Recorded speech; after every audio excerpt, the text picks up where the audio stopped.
resistance to the war was growing.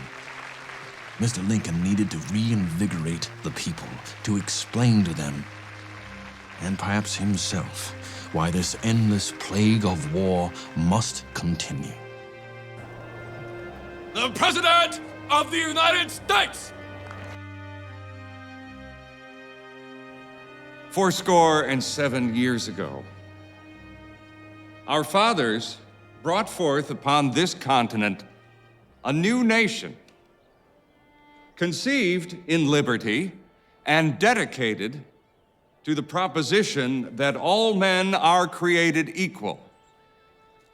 Now, we are engaged in a great civil war, testing whether that nation or any nation so conceived and so dedicated can long endure. We are met on a great battlefield of that war. We have come to dedicate a portion of that field as a final resting place for those who here gave their lives that that nation might live. It is altogether fitting and proper that we should do this. But in a larger sense, we cannot dedicate, we cannot consecrate, we cannot hallow this ground. The brave men, living and dead, who struggled here have consecrated it far above our poor power to add or detract.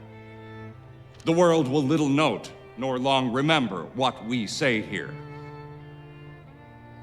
but it can never forget what they did here. It is for us, the living rather, to be dedicated here to the unfinished work which they who fought here have thus far so nobly advanced. It is rather for us to be here dedicated to the great task remaining before us, that from these honored dead we take increased devotion to that cause for which they here gave the last full measure of devotion. That we here highly resolve that these dead shall not have died in vain. That this nation, under God, shall have a new birth of freedom.